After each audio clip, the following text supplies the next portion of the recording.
Medical science কি বলছে দেখি। ক্লাস 10 জীবন বিজ্ঞান চ্যাপ্টারটার নাম লাইফ সায়েন্স। জেনেটিক্স বলে চ্যাপ্টারটার নাম, বইটার নাম হলো লাইফ সায়েন্স, চ্যাপ্টারটার নাম হলো জেনেটিক্স বা বংশগতি। বংশগতি বিদ্যার জনক হলো গেগর জোহান মেন্ডেল। দুটো সূত্র আবিষ্কার করেছিলেন, পৃথক বন্টনের সূত্র, স্বাধীন বন্টনের সূত্র। এক্স আর ওয়াই কে দিয়ে মোটর গাছ কিনে গবেষণা করেছিলেন। মেন্ডেল কি বলছে জানেন? শুনে নিন। আধুনিক বিজ্ঞান বলছে সন্তানের লিঙ্গ নির্ধারণ হয়, সন্তানের লিঙ্গ নির্ধারণ হয় বাপের বাপের কারণে। মায়ের এতে কোনো হাত নেই। ও শাশুড়ি মা, দোষ যদি দিতে হয় ছেলেকে দাও, বৌমাকে নয়। আর আপনি করলেন কি, কন্যা সন্তান হয়েছে বলে আপনি মুখটা মেকিয়ে দিলেন।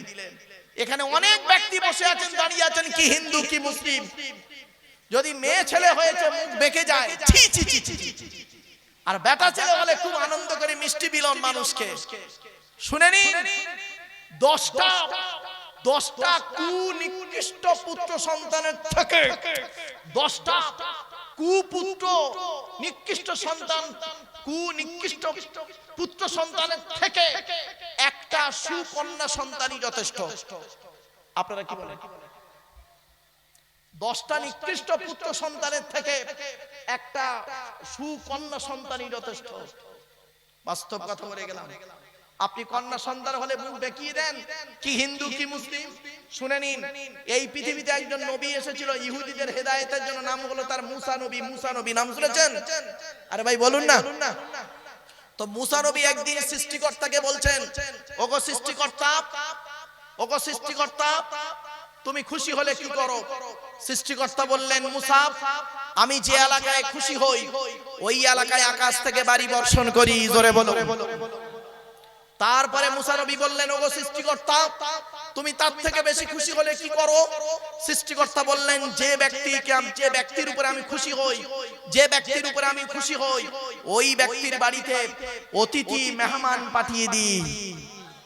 আজকের এই হঠাৎগঞ্জের 2 দিন ব্যাপী জলসাকে কেন্দ্র করে যাদের যাদের বাড়িতে অতিথি মেহমান এসেছেন তারা অতি ভাগ্যবান ব্যক্তি। তবে দুঃখের বিষয় কি জানেন? অতিথিরা এসেছেন, মাঠে মাঠে ঘুরেছেন আর খেয়েছেন, পালিয়েছেন, জলসার প্যান্ডেলে বসেননি। তারা কিন্তু সমস্যায় পড়েছেন, অসুবিধা হচ্ছে।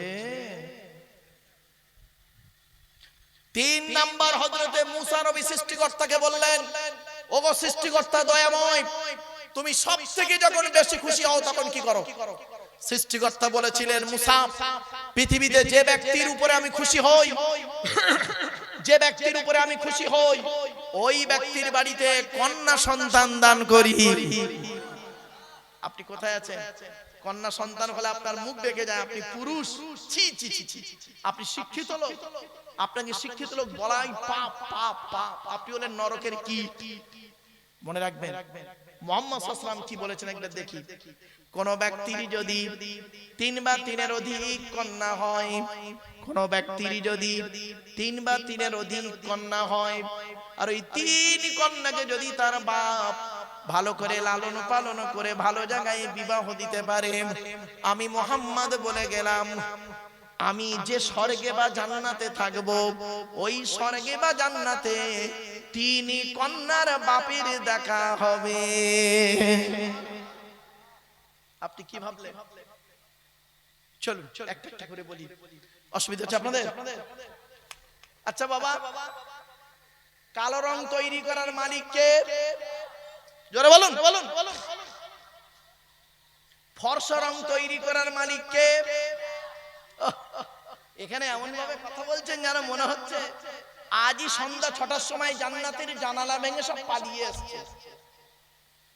এই মুসলমান হিন্দু, কালো রং তৈরি করার মালিক যদি আল্লাহ হয়, ফর্সা রং তৈরি করার মালিক যদি আল্লাহ হয়, তাহলে কালো মেয়েদের বিয়ে দিতে গেলে, কালো মেয়েদের বিবাহ দিতে গেলে 20,000 টাকা এক্সট্রা অতিরিক্ত টাকা নাও কেন? তোমার বাপের শ্মশান কেনার কাঠ কম পড়েছে বুঝি? তোমার বাপের কাপড় কেনার কাঠ কম পড়েছে বুঝি? কাপড় কেনার কাপড় কম পড়েছে বুঝি? লজ্জা করে না? কোরআন কি বলছে দেখি।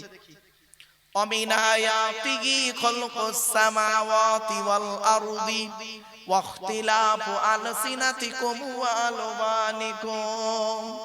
ওরে পৃথিবীর মানুষেরা শোন, আমার নিদর্শনের মধ্যে থেকে একটা নিদর্শন হলো তোদের গায়ের রংটা আলাদা করেছি, মুখের ভাষাটাও আলাদা করেছি। মনে রাখবেন, খালি সুন্দরী মেয়ে হলেই ব্যবহার ভালো পাবেন কোনো গ্যারান্টি নেই। এই জন্য বক্তব্য শুরুতেই বলেছিলাম, নদীর জল ঘোলা ভালো, জাতের মেয়ে কালো ভালো। এজন্য আপনাদেরকে বলে যাচ্ছি, আমার সব থেকে বড় ভালো লাগে কি জানেন? তরিকুল ভাইকে এবং এলাকার সমস্ত হিন্দু মুসলমানদেরকে ধন্যবাদ জানাই।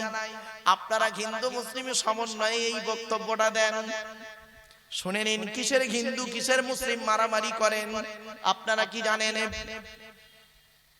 হিন্দুদের রক্তের ভিতরে মুসলমানদের রক্ত আছে, আর মুসলমানদের রক্তের ভিতরে হিন্দুদের রক্ত আছে। প্রমাণটা দেব, শুনে নিন।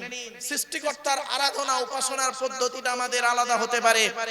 মানুষ হিসেবে আমরা প্রত্যেকেই হলাম আদমের সন্তান, ঠিক না বেঠিক? একটা হিন্দুর রক্তের ভিতরে মুসলমানদের রক্ত আছে, আর মুসলমানদের রক্তের ভিতরে হিন্দুদের রক্ত আছে। প্রমাণটা দিয়ে যাচ্ছে আজ হঠাৎগঞ্জ বাজারে। আপনাদের এলাকায় ব্লাড ডোনেশন ক্যাম্প হয়, রক্তদান শিবির হয়, তো ব্লাড যখন নেওয়া হয় তখন বলা হয় নাকি, এই ও হিন্দু ওর রক্ত আলাদা কর, ও মুসলিম ওর রক্ত আলাদা কর, বলে নাকি?